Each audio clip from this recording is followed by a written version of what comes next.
I bought my parents a house by the lake for their 40th wedding anniversary. A few days later I let myself in with the spare key I had left for emergencies and found my brother already settled there with his wife, their children, and even the dog. Then I heard my sister-in-law tell my mother, "Elena gave it to you. You were going to leave it to us. This house is already ours." I took a deep breath. I did not shout. I simply set the bag on the table and said, "Very well then. Let us clarify this once and for all. My name is Elena Vargas. I am 38 years old and I have been a dentist for 12 years. My days usually begin around 7 in the morning and end near 6 in the evening, sometimes later if an emergency arrives or a patient cannot bear the pain. It is not a job to boast about, but it gave me stability. And for me, after growing up watching my parents count every peso, that always mattered. My father Don Javier Castillo was 63. My mother Carmen was 61. They were about to celebrate 40 years of marriage. They raised my younger brother and me in a small apartment in a modest neighborhood of the city. We never lacked love, but money was almost never extra. I remember clothes passed down from cousins' endless noodle soup because that was what we could afford, my father leaving early to work at a warehouse and returning at night after cleaning offices. I remember my mother sewing orders on the dining table with a lamp on late because any extra money helped. They did everything so that Alejandro and I would have what we needed. Alejandro is 35, married to Lucia, and they have 2 children, Julian, who is 10, and Camila, who is 7. He works in sales, though I never quite understood what he sold. Lucia worked in a bank in customer service. They lived in a rented apartment on the other side of the city. When I was a little girl, I made a promise to myself. One day I would help my parents. I saw them arrive exhausted, I saw them stretch the money as far as possible, and I told myself that if I ever did well, I would not leave them alone. And I did. When I finished dentistry and was able to open my own practice, the income began to stabilize. Not overnight, but enough to breathe. Over the years I saved. I started by paying some of my parents' bills, then the rent, the electricity, the water, the gas, the internet, the groceries, the medicines, and the medical visits. At first they did not want to accept. "We do not want to be a burden, daughter," my father would say. My mother repeated, "You have already done so much. We will manage." I insisted. I told them that when I had nothing, they had given me everything. Now it was my turn. My parents also asked me to help Alejandro. They said that with the children everything was heavier, that he was going through difficult times, that the money was not enough. I helped because he was my brother and because Julian and Camila were my nephews. I paid for school supplies, uniforms, and fees. I paid Alejandro's rent a couple of times when he said he was short. I also covered dental treatments and the children's first orthodontic consultations because Lucia said they could not wait. The previous year I gave them money to complete a used family car because Alejandro said moving with 2 children on public transport was impossible. It did not bother me to help, at least not at the beginning, but over the years I began to notice something. My mother bought groceries with the money I gave her, and later I would find out that half of it ended up at Alejandro's house. Bags of rice, milk, fruit, cereal, soap, everything went to the children. My father also gave him money secretly. Once I arrived unannounced at my parents' apartment and saw Alejandro at the entrance complaining that he did not have enough for rent. My father took out his wallet without thinking. Alejandro took the bills as if they were owed to him. It bothered me, but I said nothing. My parents could not help it. Alejandro was their son. And even though he was already an adult, they still wanted to rescue him every time he complained. When the 40th anniversary approached, I wanted to do something special. I thought about it for months. I did not want to organize a big meal or buy them a trip that would end in a week. I wanted to give them something permanent, something that would truly change their lives. Then I found the house. It had been listed online one night after work. It was an old small house near the lake with a partial view of the water from the terrace. I went to see it early one Saturday. The house had 2 bedrooms, a bathroom, living room, kitchen, and a white terrace in front. The walls needed paint, the furniture was old, and the kitchen required patience, but the place had peace. From one of the windows you could see the lake between trees and roofs. It was not a perfect postcard, it was better than that. It was real. I bought it paid in full with savings I had been gathering for years and with an investment I had set aside for something important. I signed the papers, took everything with my lawyer and the notary. I left nothing to chance. The house was placed in a family trust with lifetime right of use and residence for my parents. That meant they could live there, rest there, and enjoy it while they lived, but they could not sell, transfer, rent, cede, or lend it without my express authorization. I remained the authorized person to approve any change related to the property. I also left a fund to cover the property tax, maintenance, and homeowners association fees for years. I changed the locks, got new keys, and left everything ready. 1 week before the anniversary I told them, I went to their apartment after work and sat them in the living room. My mother got nervous as soon as she saw me serious. My father sat with his hands together waiting. I bought you something for your anniversary, I said. My mother smiled with that worried face she made when she thought I had spent too much. You did not have to buy us anything, daughter. I wanted to, I replied. I bought you a house. The two of them stared at me. My father opened his mouth but no words came out. My mother blinked several times as if she needed to hear it again. A house, she said at last. A house near the lake, I told her. It is for you. You can go whenever you want. You can stay for long periods if you like. It is empty and everything is in order so that no one can take it from you. My mother began to cry. It was not a sad cry, it was one of those that come when the body can no longer hold so much emotion. My father wiped his eyes and brought a hand to his mouth. He only shook his head as if he could not believe it. We went that Saturday. We left early with coffee in thermoses and a bag of sweetbread my mother bought in case we got hungry. We arrived before noon. I parked in front of the house and the three of us got out. My parents stood still looking at the white terrace, the windows, and the water in the background. My father walked toward the door slowly as if the house would disappear if he approached too quickly. I gave him the keys and he opened it. We entered together.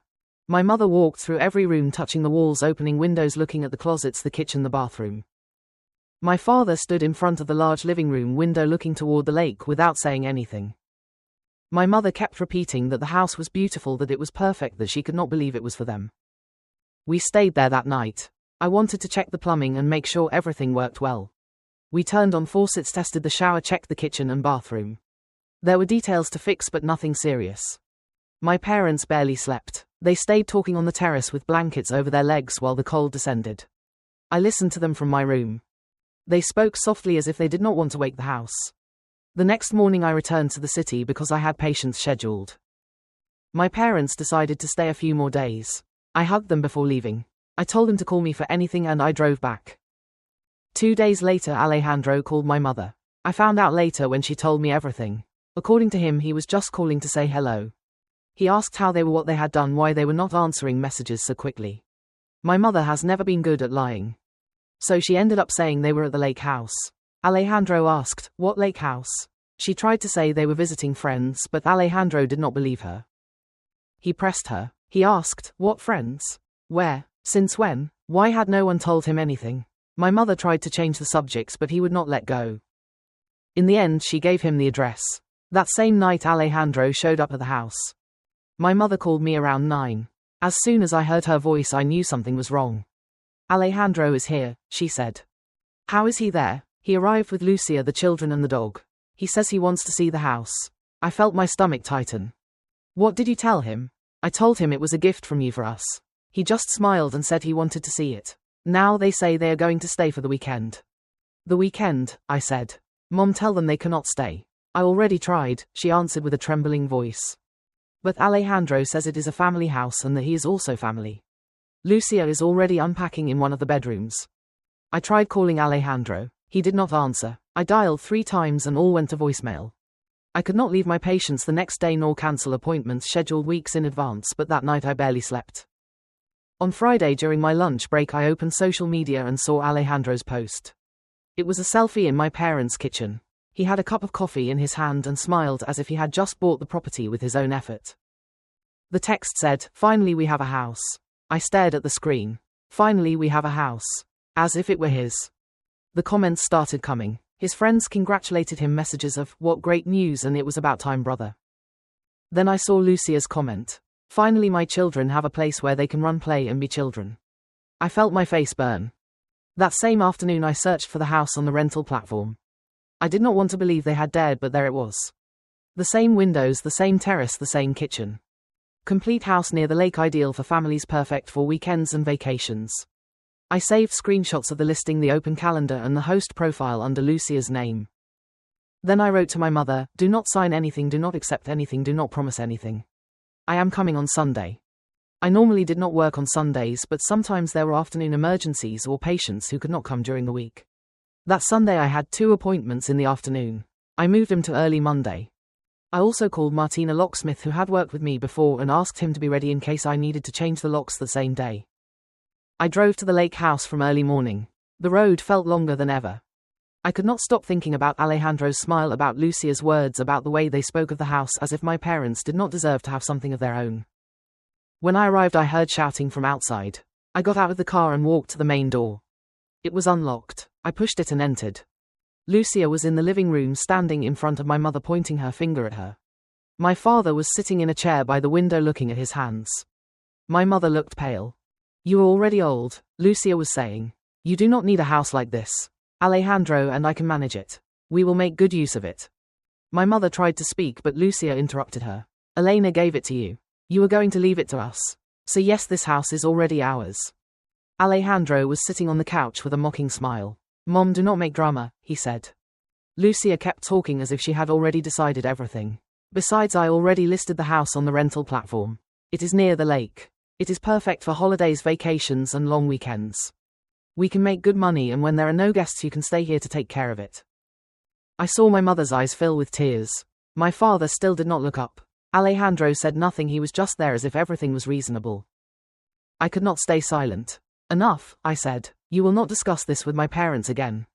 Everyone turned. Lucia's face turned red. Alejandro's smile disappeared. My parents seemed to breathe for the first time that morning. "Everyone to the living room," I said. "Now." Alejandro got up slowly. Lucia crossed her arms but did not move. I walked past them and set my bag on the dining table. I took out a folder I had prepared before leaving the city.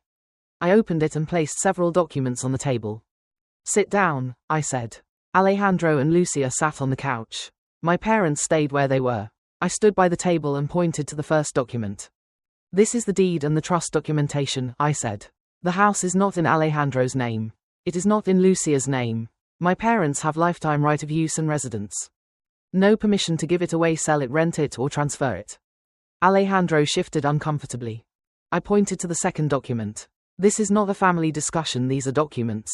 This house is for them to enjoy while they live. No one else can appropriate it or manage it without authorization." Lucia clenched her jaw. "I am the authorized person to approve any change related to the property," I continued.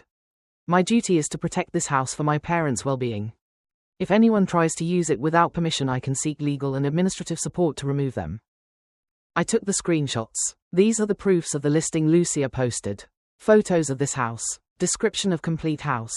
Rules saying the owners will not be present. Open calendar until August. Host profile under Lucia's name. Lucia's face went from red to white. I lifted another page. "This is a chat my father sent me yesterday. Alejandro wrote, and I quote, 'I will make Elena accept. She always ends up giving in if mom cries.'" My father looked up for the first time. He looked at Alejandro. Alejandro looked away. I took the last document. "And this is the Homeowners Association regulation.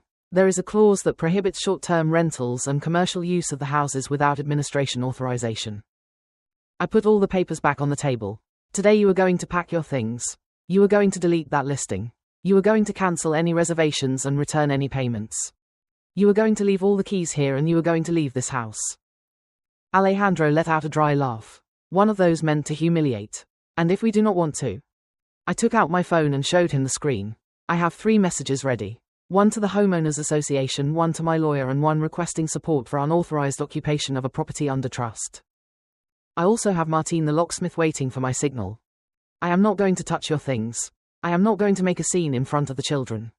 But you are going to pack. You are going to leave through the main door, and as soon as the entrance is clear, the locks will be changed." Lucia stood up. "We are not leaving." "Yes, you are," I said. "Or I make the call right now." I texted Martin from the entrance.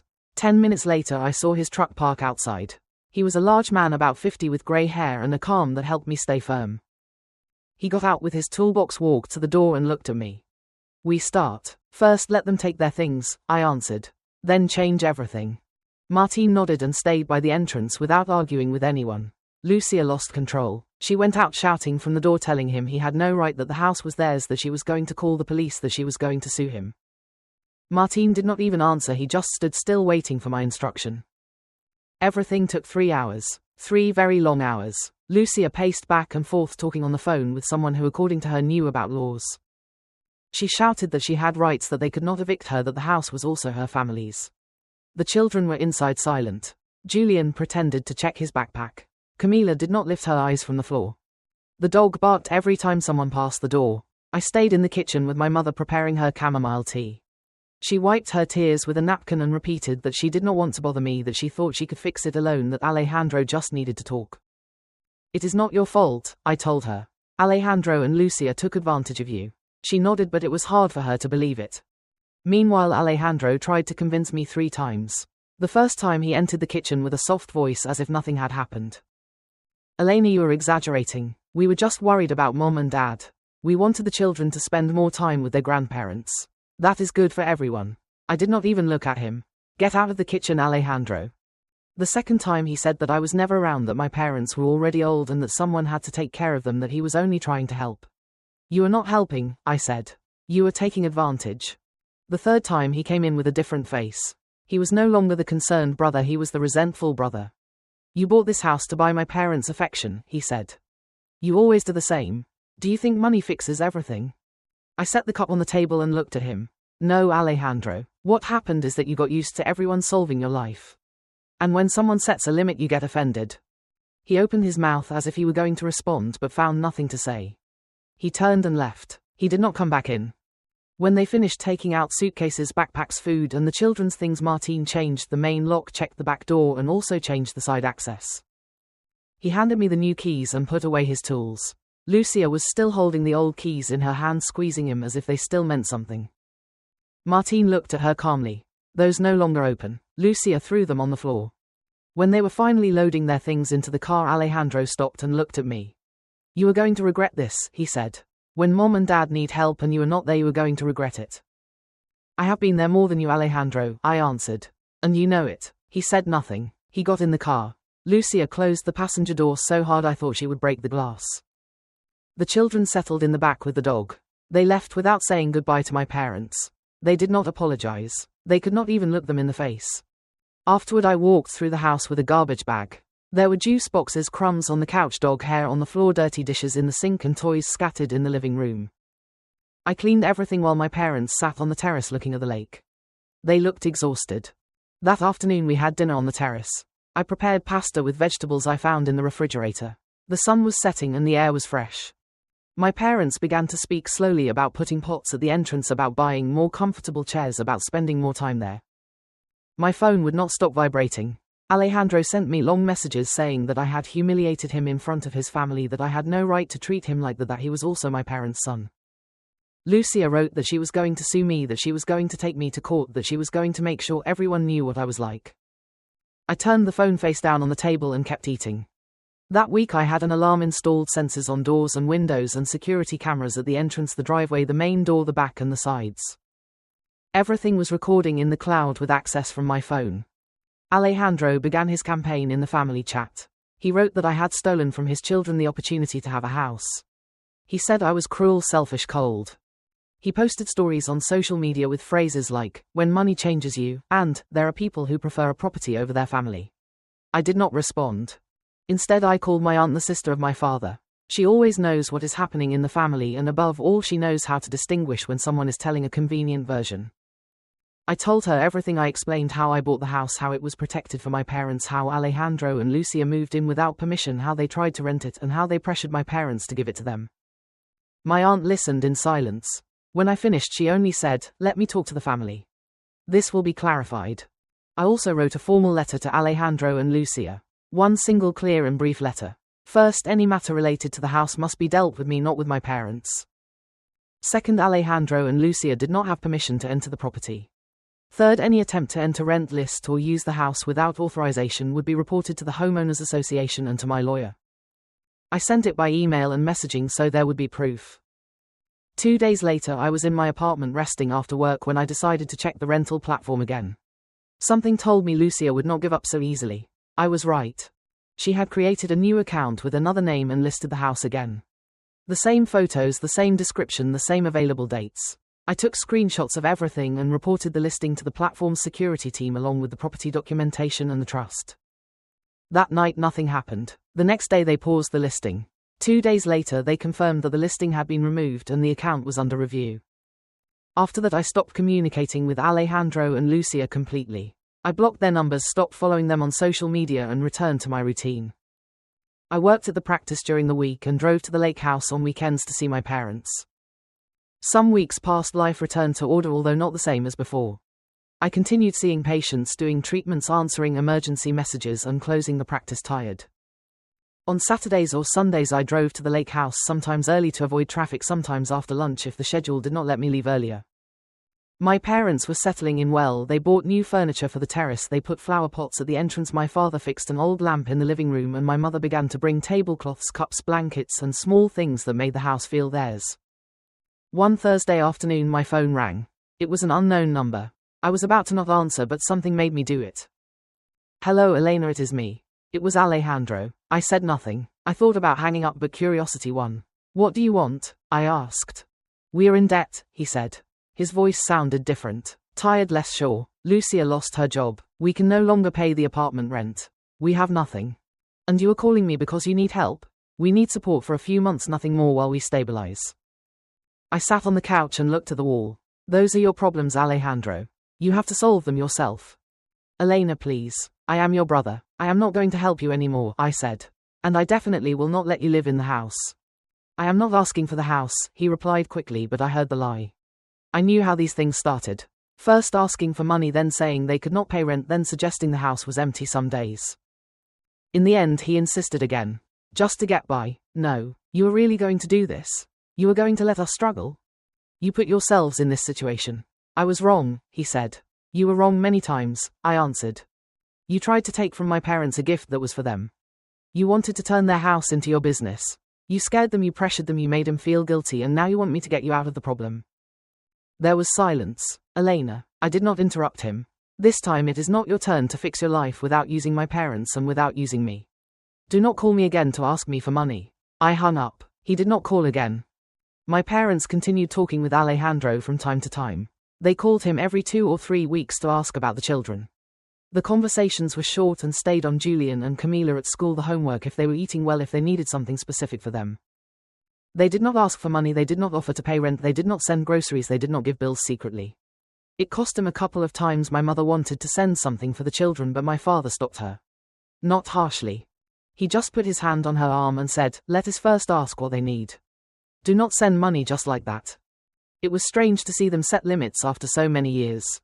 For a long time they bent for Alejandro. They always wanted to make sure he was okay, even if it meant they had less. But something changed after what happened at the house. They saw how he tried to manipulate them, they saw how he wanted to take advantage of their love. One afternoon during one of my visits, my mother talked to me about it. We were sitting on the terrace having coffee and looking at the lake. "I feel guilt," she said. "Why?" "For Alejandro. Sometimes I feel I failed him, as if I should have taught him better." "You did not fail him, Mom. He made his own decisions." "I know," she said, "but he is still my son and you are still his mother." I replied, "But that does not mean you have to let him walk all over you." My mother lowered her gaze to her cup. "You are right. Your father and I talked. We are going to focus on ourselves. We have spent too many years worrying about everyone. Maybe it is time to think about what we want." That made me happy. My parents deserved to think about themselves for once. They deserved to enjoy their house, their rest, their marriage without always carrying Alejandro's problems. Time continued to pass. My parents wanted to keep seeing Julian and Camila, and I did not oppose. The children were not to blame for what their parents had done, but the rule was clear. Alejandro and Lucia could drop them at the entrance without entering and pick them up at the agreed time. Everything was coordinated with my parents, and if there was any change they let me know. Sometimes they brought the children so they could spend a few hours with their grandparents. My parents loved having them there. They prepared food for them, took them for walks near the water, taught them to throw pebbles into the lake and to take care of the plants at the entrance. Julian and Camila looked calm in the house. I saw them during those visits. We talked a little, nothing deep. They told me about school, about their friends, about the video games they liked, about some strict teacher or a difficult homework. I listened to them and asked questions. For me, that was enough. I never saw Alejandro or Lucia during those drop-offs. They left the children at the entrance and left. Hours later they returned for them. They did not try to enter, they did not ask about the house, they did not suggest staying, they already knew they could not. As for me, I stopped having a relationship with them. I did not chase them, I did not write to them, I did not seek to explain anything more, I simply stopped opening the door for them. I had my work, I had my parents. I had those weekends at the house near the lake where my mother sat on the terrace with a light blanket and my father drank coffee looking at the water as if he still found it hard to believe that place was his. The house was for my parents. I bought it thinking of them drinking coffee peacefully in front of the lake. Not Alejandro making calculations to rent it, nor Lucia treating him as if they were already a burden. What hurt me the most was not changing the locks or cleaning the mess after they left. It was seeing my mother apologizing for something she had not done and my father silent, ashamed of needing protection. Since then I understood something I did not want to see before. Helping without limits can also teach others to abuse. I did not set that limit to punish my brother. I set it because my parents deserved to rest without anyone making them feel guilty for it. And this time their house would truly remain in peace. Thank you for listening to today's story. Don't forget to like, share, and subscribe to support the channel. See you in the next story.